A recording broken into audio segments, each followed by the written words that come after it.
আসসালামু আলাইকুম বন্ধুরা, সবাই কেমন আছেন? আমি মোহনা ছোট্ট একটা ব্লগ নিয়ে আসছি। আজকে আসছি উত্তরায়।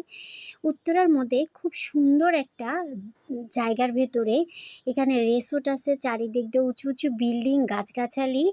তারপরে আমি নিচের থেকে ৬ তলা থেকে এটা আমার ভাগ্নির বাসায়।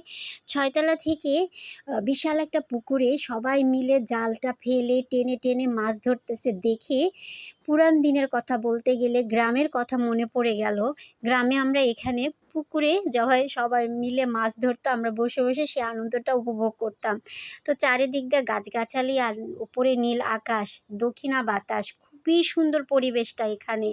তো বন্ধুরা, ঢাকার মধ্যে এরকম তো জায়গা সাধারণত আমরা সব সময় পাই না। এটা দেখে আর এই জায়গাটা দেখে আমার এত ভালো লাগলো, খুবই এনজয় করলাম, উপভোগ করলাম। মাছ ধরার দেখে মাছগুলো লাফাচ্ছে, মনে হচ্ছে আমিও ধরি, খুবই ভালো লাগতেছে। তো বন্ধুরা, আমার ছোট্ট ব্লগটা কেমন লাগলো কমেন্ট বক্সে জানাবেন। আল্লাহ হাফেজ।